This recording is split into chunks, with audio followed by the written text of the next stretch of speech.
Welcome to the acclaimed podcast, The Deep Dive, featuring your esteemed hosts, Andy Monitor and Drew Dinzik, powered by BetSperts.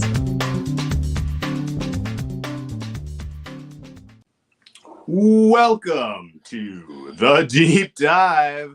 Andy, week 8 was not going my way. I had taken off my shoes and one of my socks at one point, and then the Seahawks saved me, so cheers to the Seahawks. Get this cover home, you beautiful boys.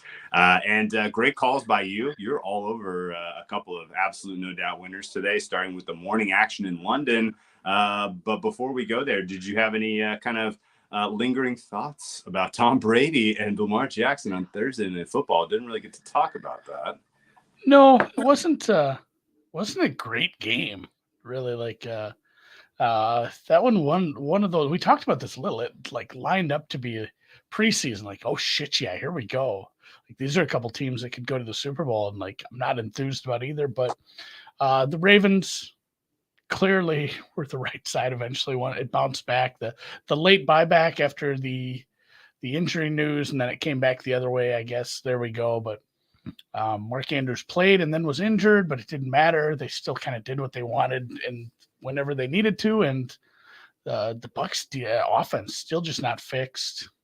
I don't know. Like Brady's going through it now. And like the guy's Superman. The guy's an animal. You know, he's been doing it for 20 years, but still, like, I have, like, me and the wife get in a fight, and I have, like, a bad day at work the next day. I can't imagine going through divorce super publicly, and, like, saying, like, I'm going to be really focused. So I don't know. I don't know if that somebody wants % chance that Brady retires before the end of the season. I mean, papers are already filed. I mean, the dishes are done. Yeah. You don't throw the baby out with the bathwater. I mean, might as well just play. I think so too. I can't call up Leo and be like, hey, what's then, your plan? Like, where do you meet these 22-year-olds? Like, I need to go to whatever bar you're going to now. I'm sure that'll work out well for him. No problem at all. All right, so let's talk about today's games. I don't disagree with any of that. You got to upgrade, I guess. Lamar Jackson ran in the second half of that game. Although it's funny too. We said that. We said, like, yeah. It's like, why isn't he running? If he runs, like, this offense just works so much better. We bet the Tampa Bay team total over. It ended up getting there on garbage points. Probably wasn't the best of calls. You liked the over. That was super easy. If we'd just gone that route, we ended up taking the long way around. We got the second half winner. That's what matters. % chance Zach Wilson retires. That might not be a voluntary retirement. He was pretty rough today. But let's start at the top with London. Right, London. Yeah, we started early today. You had an under there that felt like it was really like that should have cleared with more ease. I guess I don't know. How did the Broncos win this game? How did that happen? I don't know if that's something I can answer. I don't know. Like, they had a couple nights. Nobody was going to blow each other out in that game. Like, it wasn't exactly why I guess I ended up on that under, even though it ended up taking a little. No one was going to blow each other in London. No one was going to. I mean, God, Russ. I guess he's going to do this high knee shit now every week, but I didn't expect like one of the possibilities that this was a close game was super high. I didn't see either offense getting after it's getting above like 24 points. So, I mean, all it was going to take in the second half was like 2 or 3 good drives, one great drive. So, I mean, he did more than the Jags, and the Jags, like Lawrence looked pretty rough in the second half. The second awful. Half, the second half drives for the Jacksonville Jaguars, 8 plays, 29 yards, punt, 5 plays, 19 yards, punt, 3 and out for -2 yards, 8 plays. How do you go 8 plays, 23 yards? That's something, hard. By the way. Really, really hard. In 4 minutes and 33 seconds, he went 23 yards, punt. They ended up scoring their lone touchdown on the next drive, and then he had the pick to essentially end the game.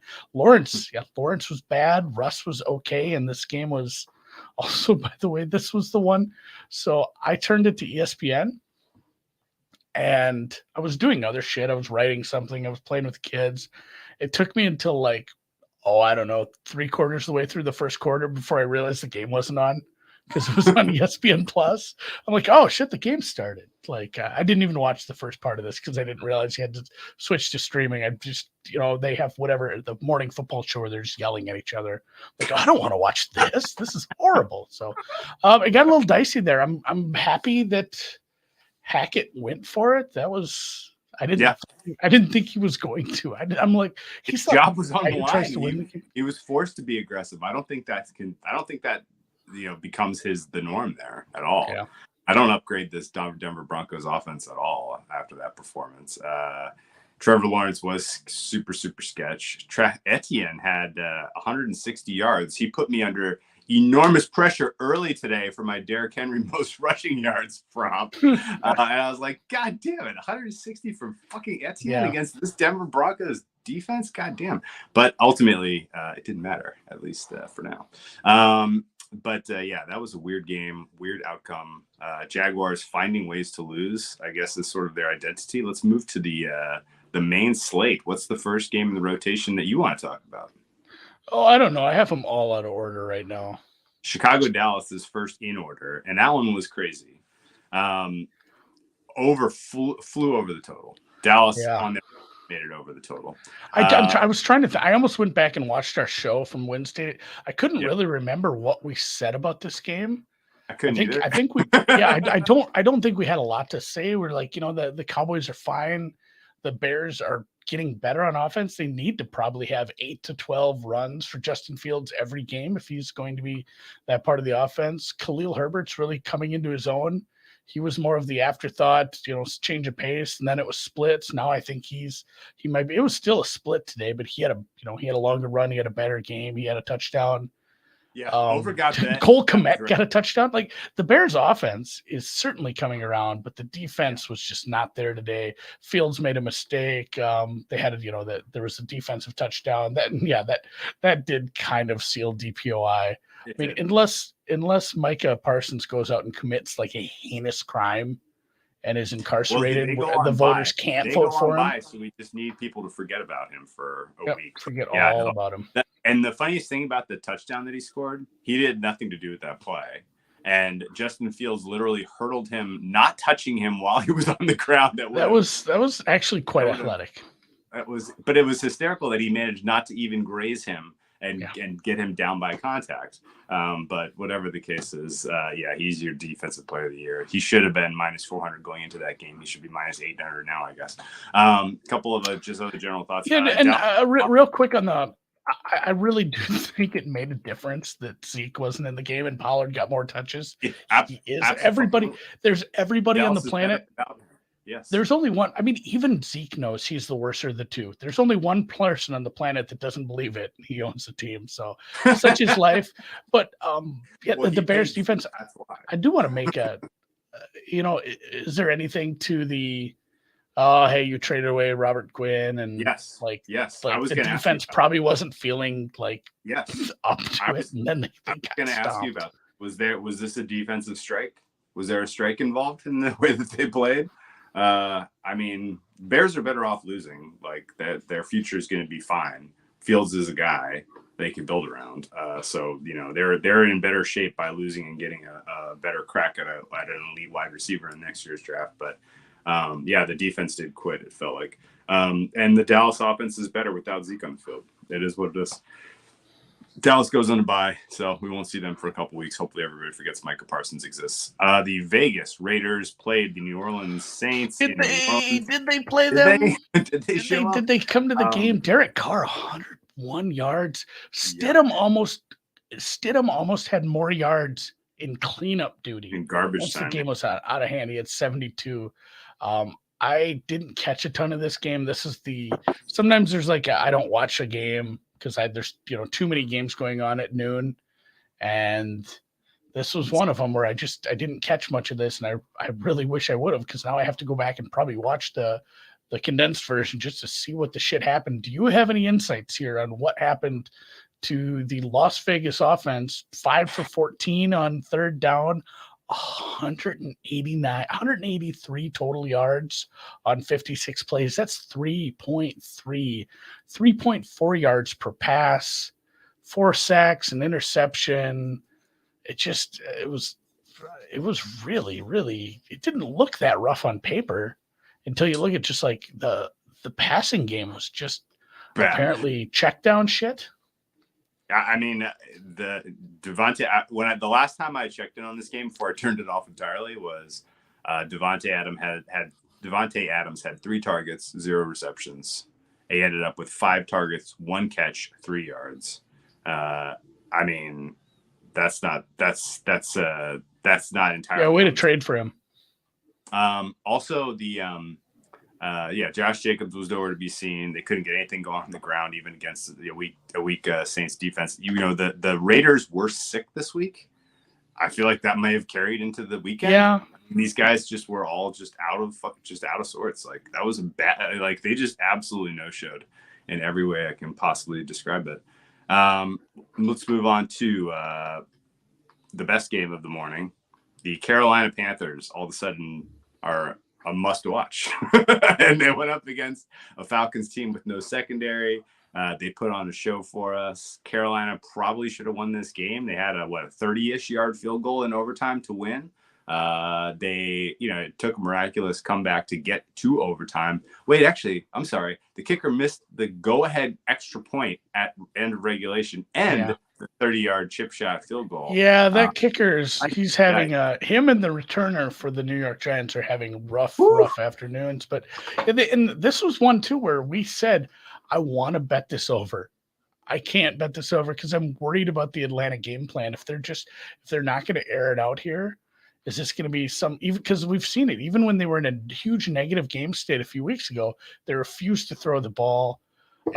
Obviously the game flew over. There were 71 goddamn points, and they still ran the ball 37 times, but Mariota had a nice day. And it was just one of those two where the turnovers kind of helped the offenses, and there was almost 900 yards of offense in this. And there was an overtime period as well, and they each got the ball, but 8.4 and 8.0 yards per pass. Oh my God. For PJ Walker and Marcus Mariota. It was not Mahomes and Josh Allen, but over 8 yards per pass for those guys. And PJ Walker was a talent back in the XFL. He ran the ball quite a bit. That was I don't know, he was really dangerous with the ball in his hands. He had 1 rush for 20 yards. I wish they'd see.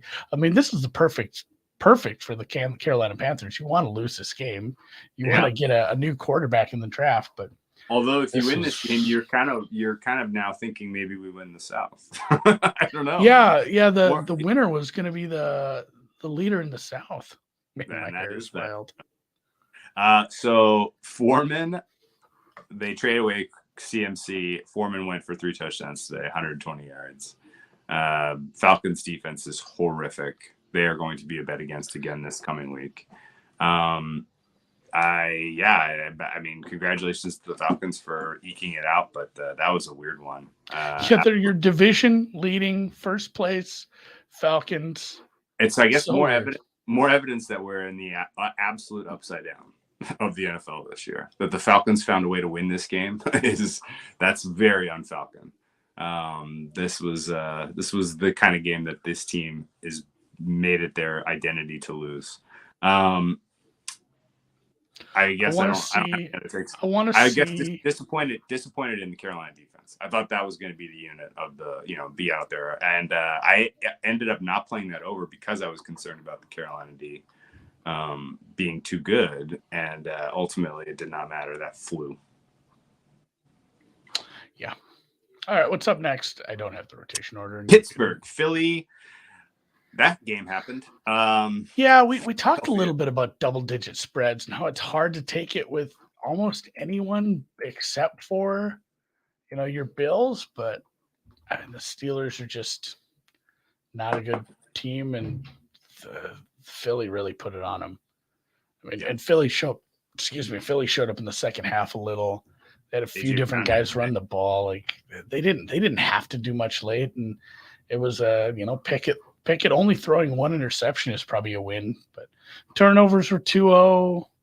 Yeah. AJ Sacks. They sacked him 6 times. Like, this defense is good, and they didn't even really get to rotate Quinn in much. Like, he played some. He had 1 QB hit, but man, that's going to be just another boon to this front line. AJ Brown was the standout player for Philly. The fact that the Titans traded that guy away is still fucking amazing. I have him on my bench in fantasy because I forgot I had a 3rd league. He's sick, man. He only caught 6 passes today. He went for 160 yards and 3 touchdowns. And the catches he was making were just like, wow.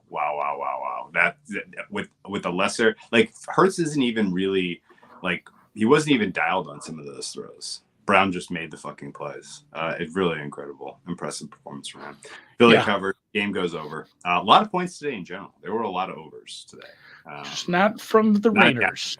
Not in the afternoon. No, I did end up on a few live overs. Like that, once we saw what we were getting from Carolina, I bet that total in the second half was 20, juiced to the under. Yeah. I ended up betting that. I never would have thought there'd been that many points, though. And then Minnesota, once that game started going, I'm like, fuck, this isn't over, isn't it? That total was starting to dip below where it was pregame. Yeah. I took a couple shots at that, and then, of course, Minnesota starts missing field goals. It didn't go good at first. That was one where probably should have double dipped in the second half. Boy, that got going. Is that the next one up? No, next one up is Miami-Detroit, another one that flew over and actually could have gone for a lot more points, but the scoring just kind of dried up there. Detroit finding more interesting ways to lose games. Like, you got to wonder, it would be worthy to fly in the locker room there. Get a feel for what the messaging is like between Dan Campbell and those players right now, because they were comfortably ahead in this one. They were dominating. Tyreek Hill, by the way, making a very strong case for, offensive player of the year, had almost 200 yards again. That's like kind of his MO now, I guess. Every other game he's going to go for 200 yards. I was going to say it's like the old Dolphins of the Flipper Anderson's here. OJ McDuffie. Like, there's been a bunch of good Miami receivers over the years, but to have the 2 receivers go over 100 yards multiple times in a season, I don't think they're done.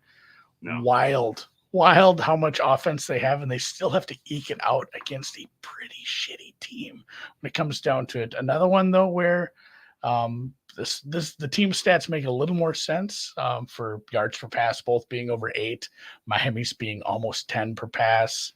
No interceptions thrown by these 2 studs. Goff had a kind of a good game. Like, he had a good first half. He was fine, and it was mostly the first half, but the second half Miami stepped up a little. My biggest takeaway from this is, like, hey, the Lions. We talked about this on the pod too. I said, like, if the Lions get their skill position players back and they start playing some teams that don't have, like, Denver level defense, they're going to be one of these overs teams. And we're going to see games like we saw with Seattle, where it's just back and forth and track meet back and forth, where hopefully they lose for their sakes. And it's kind of what we got here, especially in the first half. And I think the biggest takeaway there is, like, the Miami defense can be beat. So 5-3 right now, in a decent position for a wild card, but that's troubling that how that first half looked for him. Defense is very, very, very hit or miss. All right, let's move on to the game. The only game I had real serious action on in the morning here, which was Arizona, Minnesota.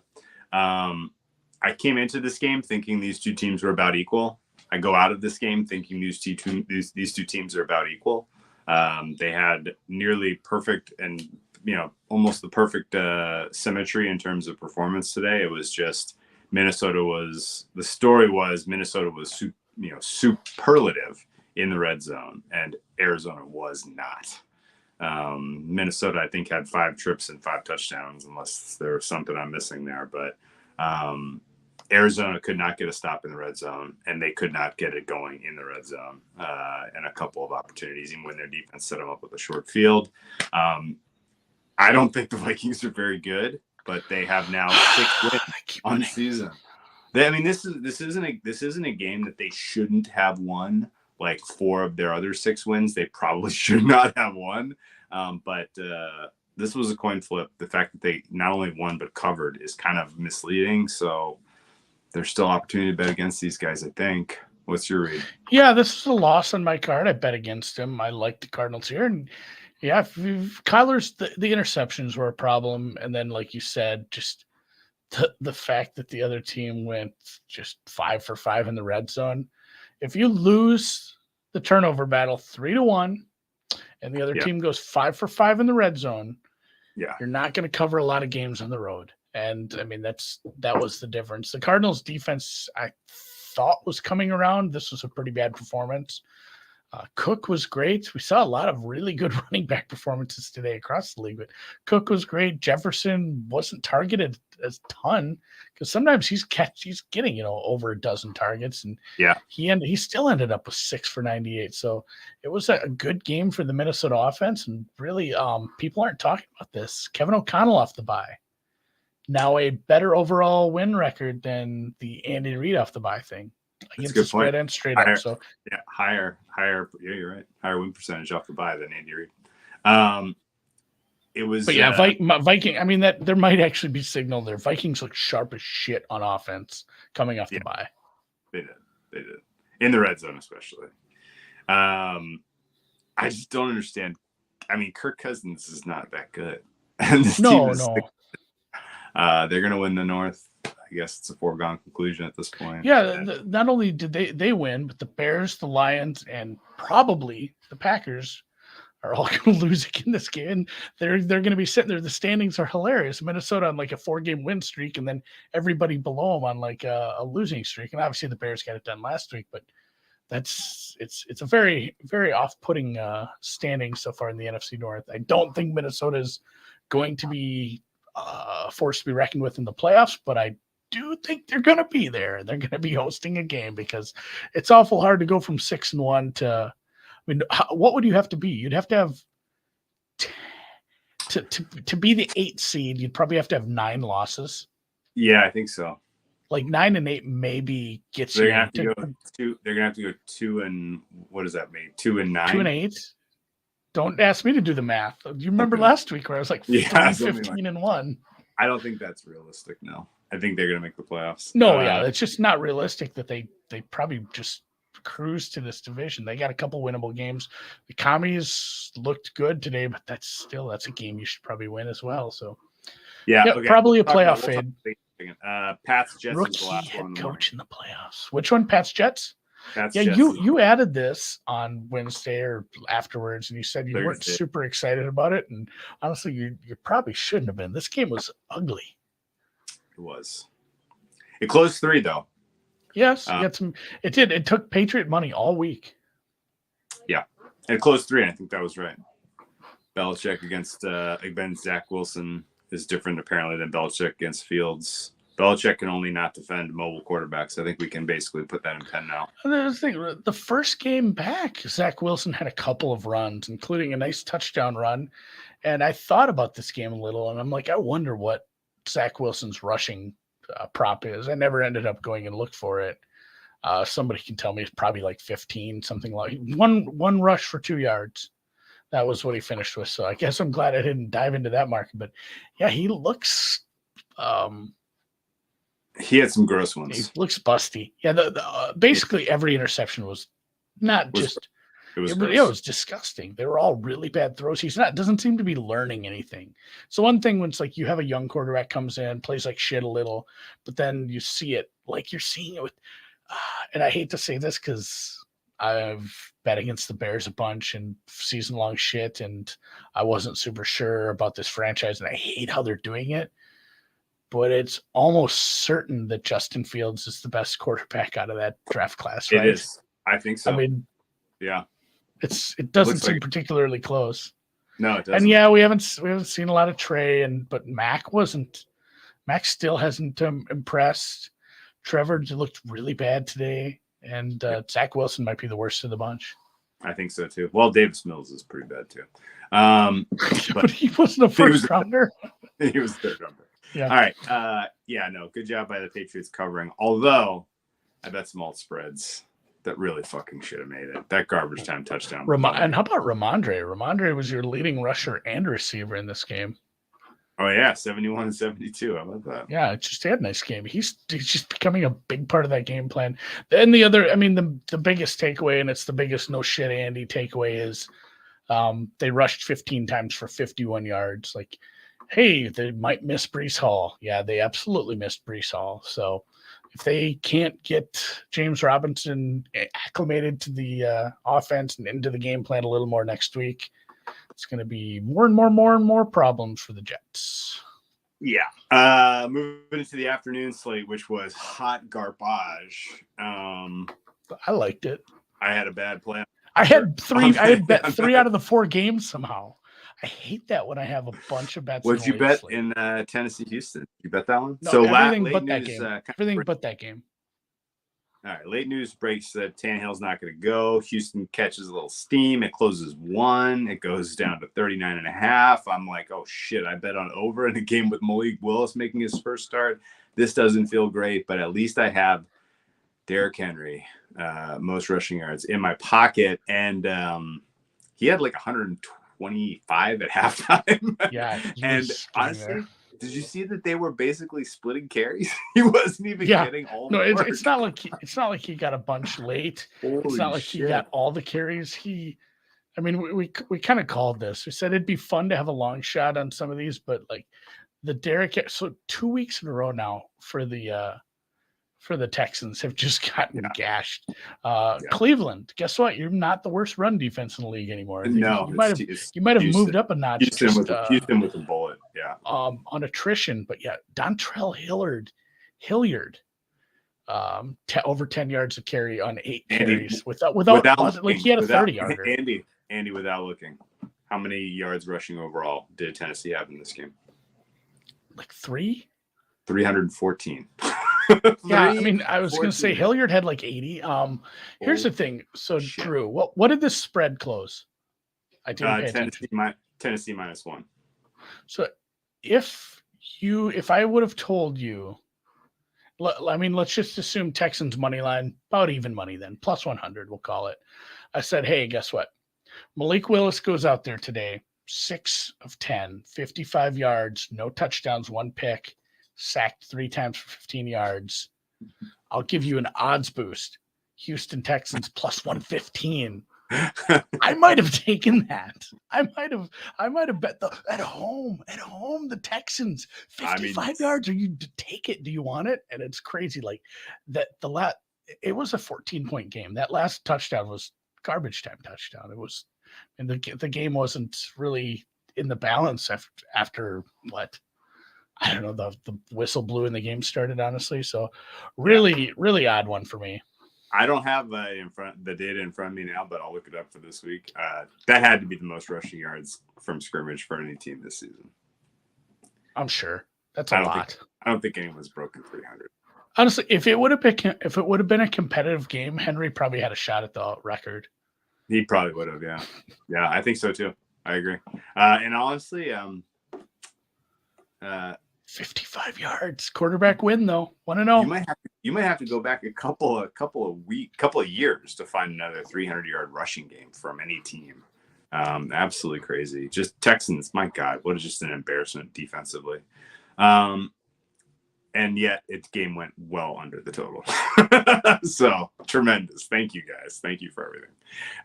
Giants Seattle was the next in the rotation. Are you believing yet?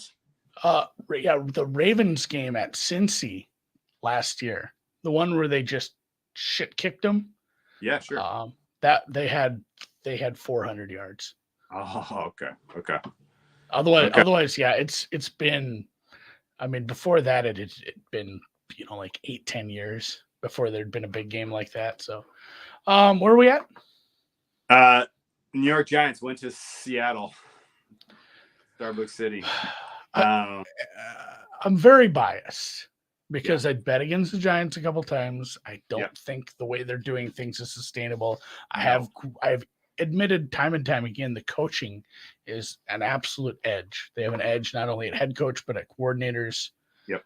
Saquon is a very good runner. Yep. Daniel Jones has been not losing them games, but I don't think their record was super accurate to how good they were. And obviously the market had them. I mean, you've seen where the market had them down in the 20s. The market still doesn't think they're a very good team. So it was so painful to see them get one of their breaks again right away.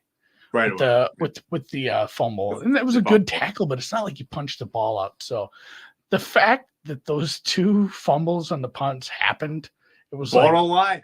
It's like the tiniest little bit of regression to the lucky turnovers, fumbles, just shit happening. And truthfully, the Giants didn't play a bad game. Like, they probably should have been in this game at the end. Just not having, I mean, they had 2 fewer drives because of those turnovers. Daniel Jones was good, not great, but at the same time, he was playing from a negative script in the second half. I think he does a little more poorly in that. And then Geno was good. Geno had some nice passes. Honestly, despite Tyler Lockett doing his best Hollywood Brown impression and just dropping like 3 touchdowns, he made up for it later. But I mean, Seattle probably should have had more points. Truthfully, the bad beat here was the staying under the total. Yeah, right. I mean, the yardage doesn't really suss it out, but the fact that there was 3 drives that started so plus like that off turnovers, and some of the efficiencies were just like, hey, this game should probably have a few more points. It should have gotten over the 43. Seattle's defense was good though. Yes, that's true. Giants were a little out of sorts. There was a lot of drives where you're just like, they don't have a chance in this one. Daniel Jones looked like the Daniel Jones we remember in terms of inefficiency, inability to get it done with his legs, but he didn't turn the ball over. In fact, the only 2 turnovers were those muff punts. Seahawks though, like, I think this is real. I think they're going to keep getting better. Yeah. I don't think this is going away. And I think the Seahawks should have been up by a lot more in the first half. Oh yeah. The Giants the Giants only had 1 drive, and it was their best drive was a 2-yard drive where they got the ball. Essentially, they didn't move the ball in the first half, but we've seen this time and time again. They do make really good second half adjustments. Yeah, and the Giants offense was good in the second half. They got that long field goal drive to start. They got a couple decent field goal drives. And then late, once it turned into negative game state, and then you had a couple drives that just were aborted right in the cradle because they never got to even take the field on first down.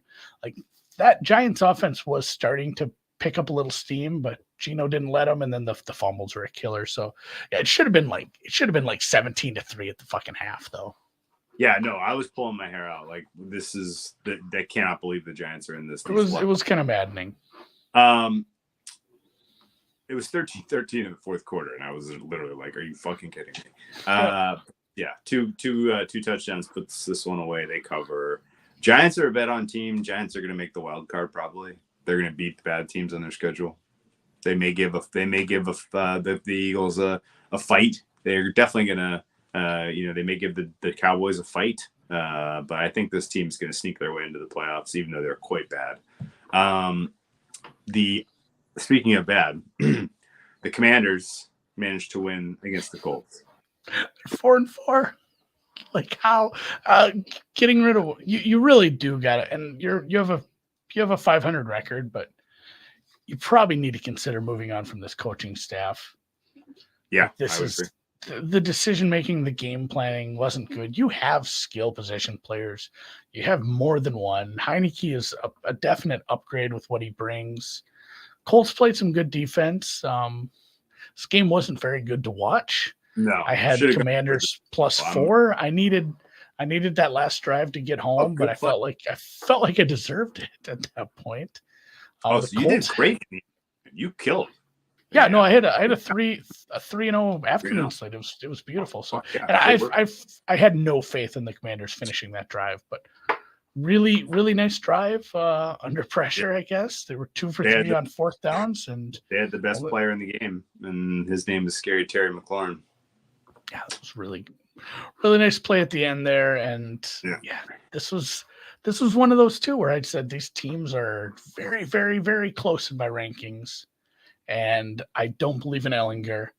and I'm fine taking the points here, even on the road with a team I think is pretty bad. Somebody pointing out, Food Snob pointing out, Ellinger got better in the second half. He actually kind of did. Like, he was fine in the second half. I think the Colts too. Yeah, he had 200 yards. So we'll see. This is one of those two. It's like Mike White light, where, hey, Ellinger was kind of good in the second half, and then the next week it's like, hey, we have film on him now. He got murdered. No, he'll have one game where he pops bombs, and then he'll get murdered. So we got to find where that is on the schedule. I would have liked to see him. I thought he was going to run a little more. I guess he did take off 6 times, but I think we're going to run him 8 to 10 times. Let's move into the rematch of last year's NFC Championship game, where the mighty LA Rams hosted the incredible San Francisco 49ers. And Rams were sharp early. Jaquiz Tart? Is that his name? Yeah, that sounds right. The guy that dropped the pick. Yeah, that sounds right. In the NFC Championship game, I think Jaquiz or something like that. Jaquiz? Yeah, that sounds right. All right. So Rams were razor sharp on offense coming out of the bye. Take a 14-7 lead. Everything's just clicking. And then they conceded 24 unanswered and lose in embarrassing fashion. I watched virtually none of this game because I cared only about the Seattle Seahawks this afternoon. What in the world was going on there? And how did the Niners pull off Shanahan, the game plan he put together for this offense was fine. And yeah, the Rams were very sharp in the early going. Some of the scripted stuff absolutely worked. But and this is number 2 of no shit, Andy. Getting Christian McCaffrey a full week of practice to familiarize himself with the offense, with the playbook, and getting him involved in the offense turned out to be a boon, as he was 18 for 94 without even break. He had a 25 for a long and a touchdown. He also caught 8 balls on 9 targets for 55 and another touchdown. And then to top it off, he threw a touchdown. He went full ass Gale Sayers on us. Amazing. So, yeah, incorporating him. Player ran and caught a touchdown. Honestly, it's probably like 2 years ago with goddamn down at the Saints. Kamara? No, why can't I think of the quarterback? Taysom Hill. Yeah. 2005, LaDainian Tomlinson says Dan, and I trust Dan. And this was one too where I didn't have a strong analytics or stats to back this up. I just said I don't think I should not bet them at -1 because Shanahan has just had his number and he's going to get this offense moving, and McCaffrey is going to be in the fold and he's good. And truthfully, it's an offense that has Kittle and it has Ayuk, who's really coming around, and it's going to get, Debo back. And it's a defense that, if it starts to get healthy, is very good at this. The whole time I was describing Tampa Bay as a team that once it gets healthy, it's very dangerous. I guess I was describing the wrong team, because this team is if this is the offense we're going to see, I am excited for the NFC title game. And I want this matchup now, because this could be just fucking fireworks. Yeah. Yeah. This is not a wig. I grew my hair out. Do you think that this is sustainable for the Niners, though? Or are they a team that's just going to be up and down? They haven't really shown regular season, sustained excellence in a while.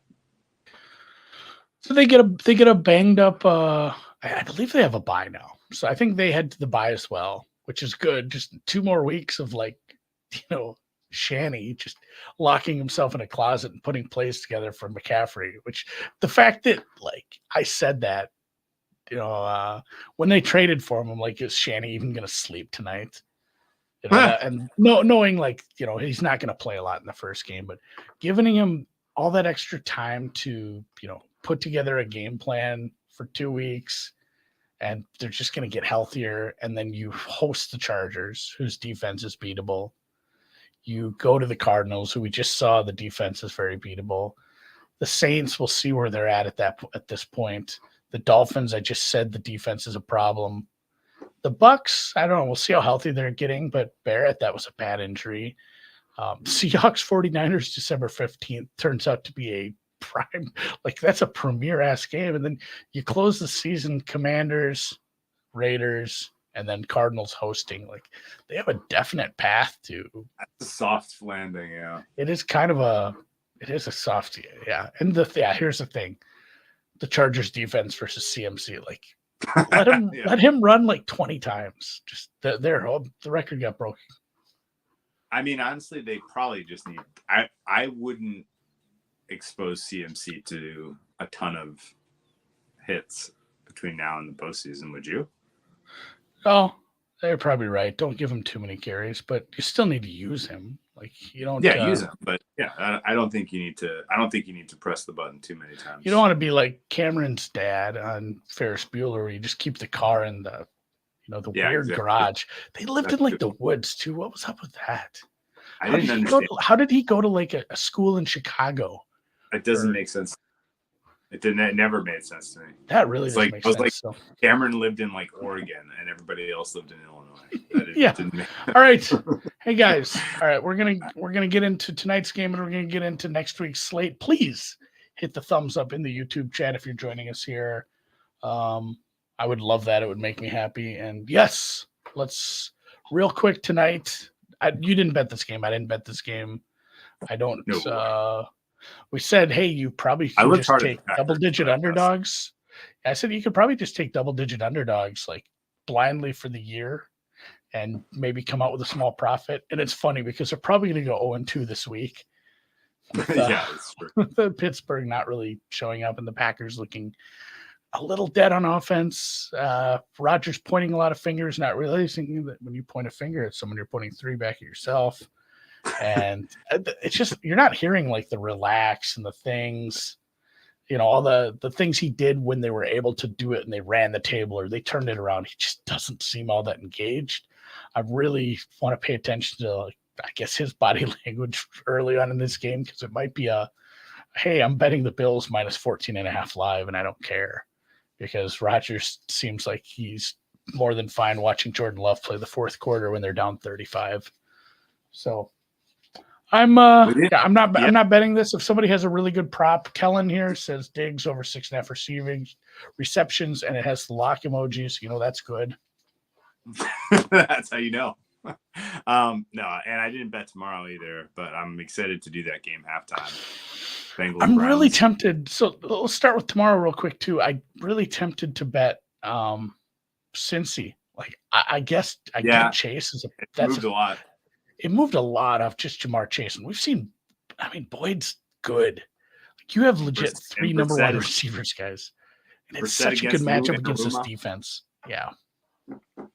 I think the Cincy is probably the right side. It's 3 minus 115 though. So I'm looking for the cheapest 3 I can find. I may bet this. So all right, next week, Thursday, another double-digit spread. The best team versus team. Let's bet Cincy team total or Cincy halftime when Lou Anarumo makes the adjustments to really put Jacoby Brissett box in the second half.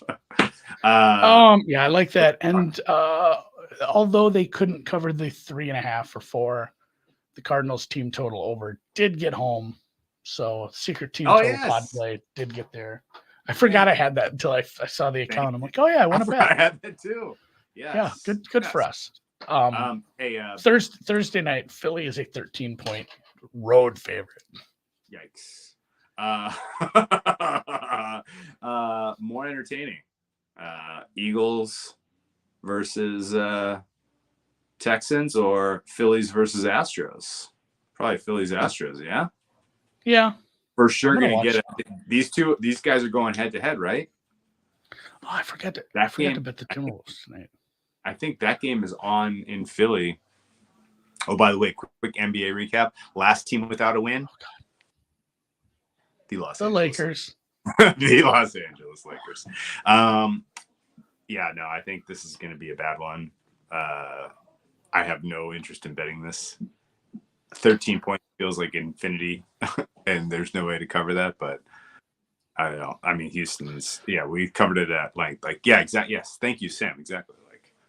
Like, So yeah, and two double-digit road favorites as the Bills go against what we've seen is the much less dynamic Jets offense. I skipped one, I know, but oh my I just God. wanted to mention there are two double-digit road favorites. It's Oh the my two best God. teams. The best team in each of your conferences goes up against a team whose offense hasn't been able to do much. Obviously, the Jets were a lot better. We got lopsided games all over the place this week. There's a couple. Oh boy. Indy, New England. I don't think the spot to back Ellinger is in Foxborough. Do you? No, I don't care for that. 6.5. I'm tempted. That's probably too many points. Total I'm gonna is have to 39. I gotta update my Colts number, but I don't think I'm gonna be quite there. I'll tell you what. Can run the ball. Indy's defense sucks. New England team total over might be a look because that's really low. It's a very low total. I know. I was kind of thinking garbage points in that one. Like I don't know. The Colts offense just didn't do it for me today. For me to get too excited about that game whatsoever. Like I said, Jets, Bills. I don't know. Not something I can bet. Double-digit road favorites. That's tough. Yeah. Let's see if the Bills stay healthy today and what their motivation or what their focus is going to be for that game. Miami, Chicago, interesting one.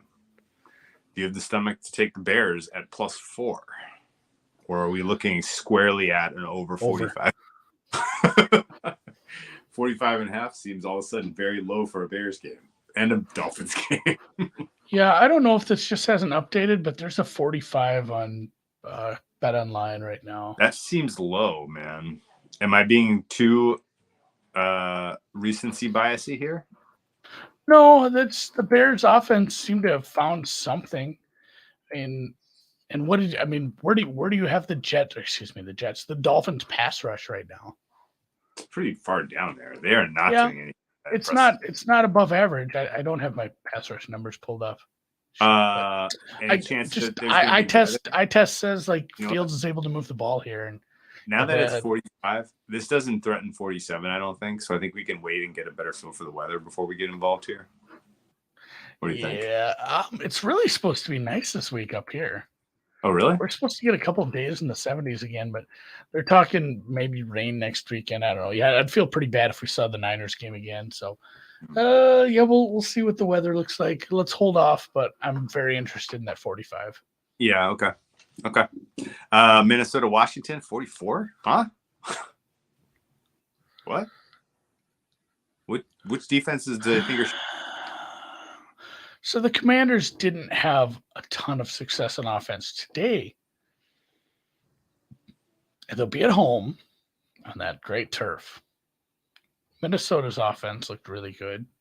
I don't think that's super sustainable. It's low, but I'm scared off by this Commanders offense. Okay. That's low, though. That is low. I should be betting both these overs. Minnesota is a 3-point favorite. Seem fair to you? Where is so it's like 3 minus 128. What are we doing there? Oh yeah, I would just play 4 minus 101 if I bet that. Yeah. Okay. Never mind. Shit. Well, Green Bay, Detroit. Let's skip. Chargers, Atlanta. Chargers are the side, right? Even with the Mike Williams injury. Keenan Allen's coming back. Palmer's good. Is he? He's been coming back for a year now. Like every week, it's like Keenan Allen's coming back. I mean, bye week usually that's your get right spot. All right, I'm gonna check it on, but right now you can get a really cheap 3. God, dude, this is an over actually 49. I thought about that. I only have it like 50. We talked about this actually last week. It was 47. On the look ahead. It's been adjusted a little, eh? You have the Chargers' weakness is the only thing that the Falcons do good on offense. And you have the Chargers and Justin Herbert going up against a cluster injury at cornerback, but with the wide receiver room that's cluster. We should wait on the weather in this one too. I think we're going to need some injury reports to make a decision here, but yeah. 3 is looking pretty tasty at +101. The fact, I'm not worried if this gets out to like a flat 3, but agree, Chargers are the side there. But Falcons offense should move. Vikings team total over if it's like 21.5. I'm going to be honest with you. I am dying to be on Herbert when he's back and healthy and feeling good. You know, this is like the question too. Falcons secondary going to be healthier next week. I mean, AJ Terrell maybe, but Casey Hayward IR, and the rest of the room sucks. Safety's just missing. I don't know. Maybe not. Maybe AJ Terrell's back, and you don't have a bunch of weapons. This is the ultimate. We need to find out the injuries on the wide receivers for San Diego. I'm going to call them that, and the cornerbacks for Atlanta, and then see if I'm fine. But because if everything turns out right there, I don't care if it's 3.5 at that point. Yeah. Okay. Yeah, that's true. That's true. I like I said, I'm dying to be on the Chargers the day Herbert looks like he's back to 100%. You know, and it feels like a game against the Falcons is where he feels and looks good. You know. So we have to talk Raiders Jags. Oh my God. Prisoner of the moment here, but the Raiders offense was offensive. And the Jaguars quarterback play was favored on the road here. Yeah, are we that low on the Jags in the market right now? This total London. Yeah. I don't know. Yeah, that maybe it's the travel spots probably factored in here a little. Charles Saul hits this one ahead. This is probably the shower fart game of the week. I didn't think we'd ever have to throw them in there. The Raiders went to New Orleans last week now, and they were all sick, and now they're going home, presumably. And now they're going to Jacksonville. Whenever I get sick, the next week I like to go to Vegas just to get better. They got the Vegas flu on the I'm not, and here's the question. So, like, it's not super. Yeah. It's more center, but do they fly back to Vegas? If anyone has any news on that, hit us up on the Twitter. Sam Lipscomb seems to think they're staying in Florida, so I think that's probably the right move. Staying in Sarasota, a couple people say, yeah. Wow. Okay. Well, thanks, guys. This is why the chat. So the Raiders were sick last week, flew to New Orleans, now fly to Sarasota. Huh? Yeah, I don't know if they licked a handrail down on Bourbon Street or what happened, but they got the tummy aches. So and we'll give Papa Calls the credit because someone said he had the info. I haven't been in the Discord much. So it's one of those funny ones where the Raiders are in Florida before the Jaguars are because the Jaguars are coming back from London. Yeah, it's like coming home from a vacation and somebody's already there. Okay. All right. Well, let's pass that game. I don't really feel like that. If anything, maybe we'll make a case for an over there. Seattle versus Arizona is an interesting one. So this is a rematch of a game we saw 3 weeks ago, right? 3 weeks ago.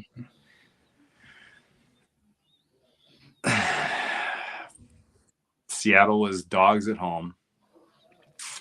They're dogs on the road. Don't fix what's don't. Did we? I think did we take Seattle that week? I think. Yes, of course. I played Seattle. I think 4 or 5 weeks in a row. Now this is like almost feel like I have to keep doing it. It's just cheating, right? Money line. Yeah, there's no money lines up right now, really, where I bet, but I'll probably end up. DK Metcalf made it through the game, no problem as far as I'm concerned. The fact that he played, somebody just made did it just he had to take a shit again, and he was so embarrassed. They're like, make up an injury. I can't be the guy who poops every game. You don't want to be the poop guy. He's like, make up an injury, and then the intern that he told that to made up a ridiculously catastrophic injury. Yeah, he tore his patellar tendon on his knee. He left his knee on the field, and he comes up, catches a touchdown right away. He looked fine. Yeah, I don't understand why there was even injury reports. The guy was good. I want to be the poop guy. So obviously he's fine. And Lockett, if he starts catching balls, Lockett's a dangerous ass weapon. We saw even Adam Thielen was kind of picking this defense apart. Torn colon, Jesus, JetBlue. So yeah, I'm going to play the money line once it comes out. Lacerated intestines. All right, well. IR, skitters. All right, well, let's Baltimore Saints, do you have that one up? Is Tennessee Kansas City not up yet? I guess because they don't know Tannehill's gone. Yeah, that's the thing. If Tannehill's feels better, that's different. You blew Bucks Rams too. That's yeah. Yikes, man. I mean, the Rams have historically had the perfect matchup for the Bucks defense. I think that's probably an over 42.5. The Rams. What do we think of them? Rams offense didn't seem to want to do anything after the first couple drives, and the Tampa Bay offense hasn't been doing anything. I get why this total's low. I'm probably going to be bang on with that number. I wouldn't want to go under. And also, I need to hear about Cooper. Do we chat? The chat has been super helpful. You guys are the best. Cooper Cup updates. They went full Booby Miles. They were down by like 3 scores, and he's out there catching screen passes, and he's down in the field with like a minute left. Like, what are you doing? He's your best player on offense, guys, and they end up getting him hurt late. I didn't get a Cooper Cup date. Dan says, Jesus, Dan. So yeah, I need a Cup update before I get involved because that offense is quite a bit different. Cooper Cup date. No good running backs, and if Cooper cuts out, that's a problem. And also no offensive line. Yeah. Oh God damn. That's a rough game if he's out. And that total might actually go down. 3. That's really a -3.5, I guess. Yeah, it's 3 juicy as shit. They get extra rest to play the New Orleans Saints. Oh Lordy. Saints home again, coming off a big win. Saints run defense probably can be beat. It was better today, but it can be. God, I remember that Gronk extra point hurt his arm on an extra point in a blowout. Yeah. Oh, I do remember that. Yeah. Cup says I feel pretty good right now. That cost the Patriots a Super Bowl. They got theirs. Yeah, they got theirs. It's not a big deal. Okay. All right. Are you ready for some football? Have you been waiting all week? We haven't made any bets for week 9. No, I mean, just a quick recap for anybody that came in late. Like, we very much like the the Dolphins Bears over. We need to wait for some injury news and Chicago weather. Commanders Vikings over. Let's take that 44 because that's going to come off 44. And the Chargers over. The Chargers, the Seahawks money line. If anything, with the Chargers, I think we can wait and get a better number later this week if there's any kind of bad news. I can get a 44.05. So let's take that. Let's take that 44 because that's going to come off 44, I think. And if it's 45, I'm going to be pissed. Or so there's a big difference. If you had to pick, and maybe you bet both, but Chargers over 49 or Chargers -3. Kirk Cousins, you like that game? You like shit? It is a Kirk Cousins revenge game. What was it? Between which ones? Chargers over 49 or Chargers -3. Chargers you could only play one. Chargers. I think Chargers team. It kind of lends itself to a Chargers team total over because we like the over and we like the Chargers. I just want to see Justin Herbert kick ass against a defense that can't cover. It'd be cool. It'd be a fun game. What? Real quick, well, one question here before we go and watch this start of the game from Mr. Lipscomb, longtime listener, first-time chatter. That's not true. Who gets the 7th seed in the NFC? And I'll read it right now. Do you know who your 2 and 3 seeds are? 2 is Vikings. Yep. 3 is Seahawks. 4 is your NFC South champs right now. Falcons. Falcons being ahead of the Cowboys, 49ers, Rams, Packers, Bucks, Saints, Cardinals. It's something awesome. But let's just assume the NFC South only sends the one team, I suppose. So your wild card teams right now are the Cowboys at 6-2, sitting in second in the East. Put them in the 5 seed in Penn. almost nearly in pen. The Giants are tied with the Cowboys by record, but down a tiebreaker. So your 6th seed, 3rd place in the NFC East, coming up against the Seahawks, or they lost the Seahawks this week. And then your 7th seed is the 49ers at 4-4. Decent chance the 49ers and Seahawks flip on the basis of they have to play each other, and they already have. Well, just right now, if both teams win out, the 49ers would win the division because they would have the same record and they would have a 2-0. So the San Francisco 49ers control their own destiny to win the division right now. So I'm putting the Niners in one way or the other. And truthfully, I think Rams, Packers, Bucks might end up being out because the Giants have 6 wins already, guys. Like, even if they start to stink a little, I think they got enough juice in the tank to get to 9-10 wins. I think so too. It's gonna be tough to knock. It's gonna be tough to knock the Giants or the Niners out. Yeah, I have a very boring take, which is that this is your playoff field, except the NFC South is up for grabs. Yeah, well, we're not saying it's the Falcons. We're saying NFC South participant is your 4th seed. Yeah, exactly. Like, that is your 4th seed. But I think this is your playoff field. Have you looked at the thing? Do you know who the 8th seed is right now? The person on the bubble? Is it the Commies? It's the fucking Commanders. Yes. Is it really? Yes, they're 4-4.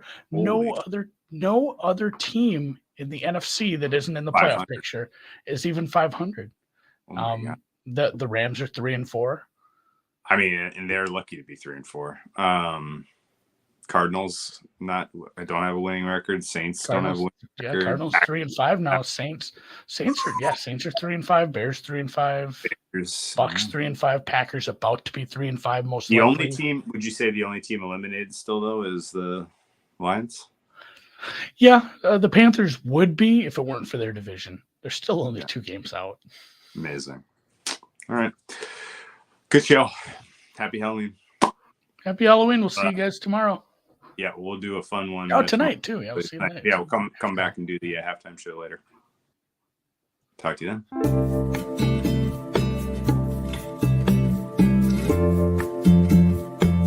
He says the Vikings and the 7th seed missed the playoffs.